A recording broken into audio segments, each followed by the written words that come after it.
world of geopolitics is witnessing a landmark moment today as Australia and Indonesia edge closer to signing a defense pact that promises to reshape regional security dynamics. Approved by Australian Prime Minister Anthony Albanese and Indonesian President Prabowo Subianto during the latter's first state visit to Australia, the treaty is slated for formal signing in January. Leaders from both nations have hailed it as a watershed moment, emphasizing that collaboration and consultation will now take center stage in handling security threats. With both countries committing to regular discussions at the leader and ministerial levels, the pact underlines a shared vision. Peace and stability are best secured together. This historic agreement signals more than diplomatic rhetoric. It is a tangible step toward tighter defense cooperation and a recognition that in times of crisis, good neighbors must act in concert.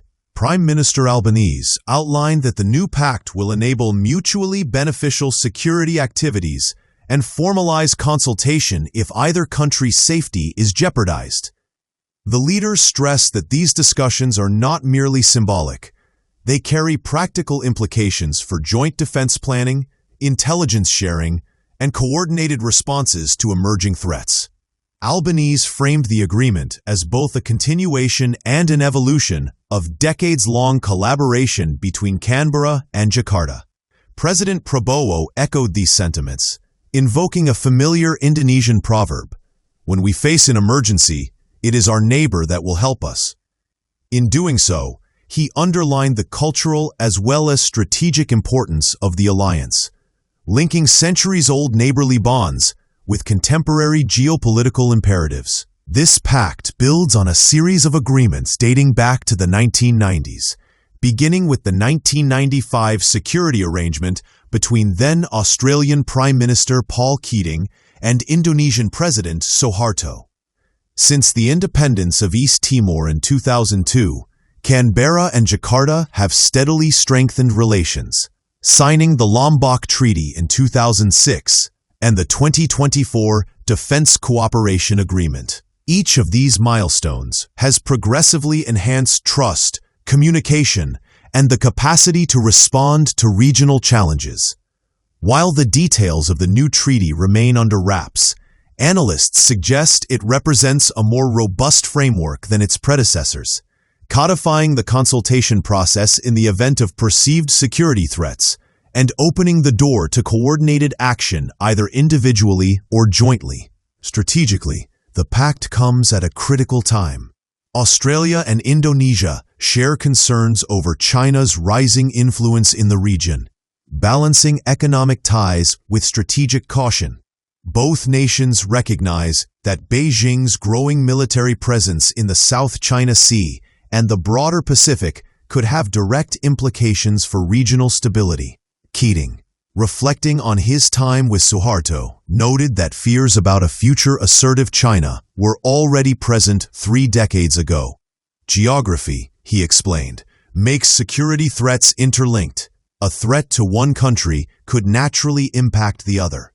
Today, that historical perspective is being translated into actionable policy, with both countries formalizing a commitment to coordinate responses to threats, effectively modernizing an enduring strategic alliance for the 21st century. The new pact also reflects a recognition that regional security challenges are increasingly complex and interconnected. Beyond traditional military threats, issues such as cyber attacks, maritime disputes, transnational crime, and terrorism now demand coordinated strategies. By formalizing consultation at the highest political levels, Australia and Indonesia are signaling that they are ready to respond proactively rather than reactively. Experts suggest that this approach could serve as a model for other nations in Southeast Asia and the Indo-Pacific, demonstrating that strategic alignment does not have to come at the expense of national sovereignty. The pact, therefore, is not only a bilateral commitment, but a potential stabilizing factor for the wider region. The symbolism of timing is equally notable. President Prabowo's first state visit to Australia coincides with a period of heightened global tension, particularly in the Indo-Pacific, where disputes over territorial waters and military expansions are increasingly common. The Leader's statements during this visit emphasized transparency, trust, and mutual assistance. Albanese described the pact as a new era in Australia-Indonesia relations, highlighting that security is not just about military preparedness, but about cultivating strong, dependable partnerships. The repeated emphasis on consultation and dialogue demonstrates a strategic mindset that values foresight and collaboration over unilateral action. Analysts also note that while the treaty strengthens ties between Canberra and Jakarta, it may also send a subtle message to regional powers, particularly China. Both nations have consistently balanced economic engagement with strategic caution, and this agreement underscores their willingness to coordinate in defense matters without escalating tensions unnecessarily. Former Prime Minister Keating's reflections on Suharto's concerns illustrate that these considerations are not new. What has changed is the formalization and modernization of defense mechanisms. By institutionalizing consultation and joint planning, the pact makes clear that Australia and Indonesia are prepared to act collectively if regional stability is challenged. Finally, the broader implications of this treaty are profound. It reflects a maturation of diplomatic relations built over decades of cautious engagement and gradual trust building. From past conflicts and uncertainties to a more strategic partnership, the pact highlights how shared interests and mutual respect can translate into concrete policy measures. As the world watches, Australia and Indonesia are demonstrating that strategic foresight, neighborly solidarity, and cooperative defense planning are not just theoretical concepts. They are actionable commitments with the potential to safeguard millions of lives. In a world of shifting alliances and rising uncertainties, this treaty may well set the tone for the next era of Indo-Pacific security.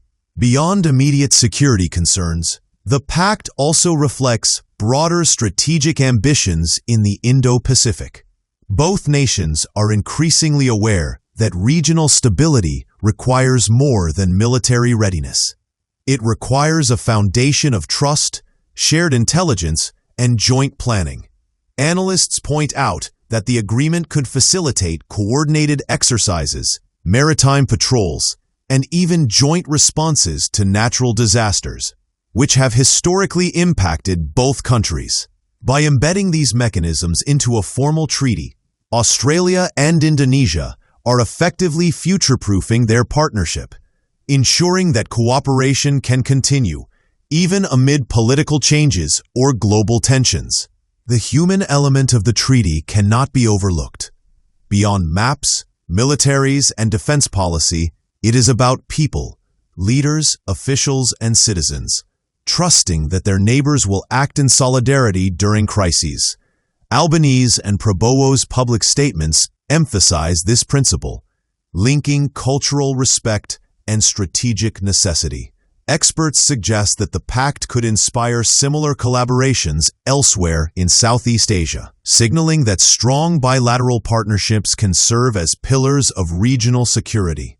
As the treaty moves toward its official January signing, all eyes will be on how Canberra and Jakarta translate words into actions, proving that this is more than just a symbolic gesture. It is a blueprint for cooperative security in a rapidly changing world.